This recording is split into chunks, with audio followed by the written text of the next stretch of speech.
محترم مرګري پښتنه کړي کې یو کور کې نارینه نه او یو حیوان هغه مړ کیږي او د هغه ذبح حلاله به زنانه کوي سي کینې کوله.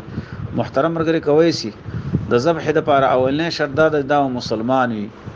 ذابح ذبح کون کې او مسلمان وي، کاغه نر وي که خزوي، کاغه ماشوم وي که بالغ وي، مطلق چې تسمیه او ذبح طریقه ورته ورزي نو دا ذبح کوي سي. علامه شامی رحمه الله شپږم جلد صفحه 290 کې لیکي وشرط کون الذابح مسلمه، شرط دا چې د ذابح به مسلمان وي.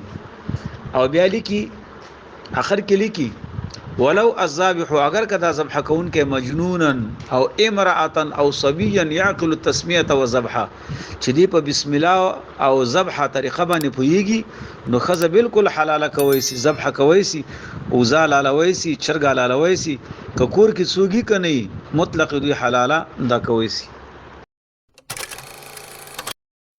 ملګرو په دې هیله چې ټول به روغ او جوړ اوسئ. تاسو هم کولی شئ چې خپلې دیني پوښتنې د ویډیو په کمنټ کې راولېږئ تر څو مفتي صاحب درته ځواب کړي. ملګرو زموږ دا پوسټونه تر نور ملګرو د ثواب په نیت شیر کوئ تر څو هر یو مسلمان د دې هر یو مسلې خبر او پوه شي. السلام علیکم.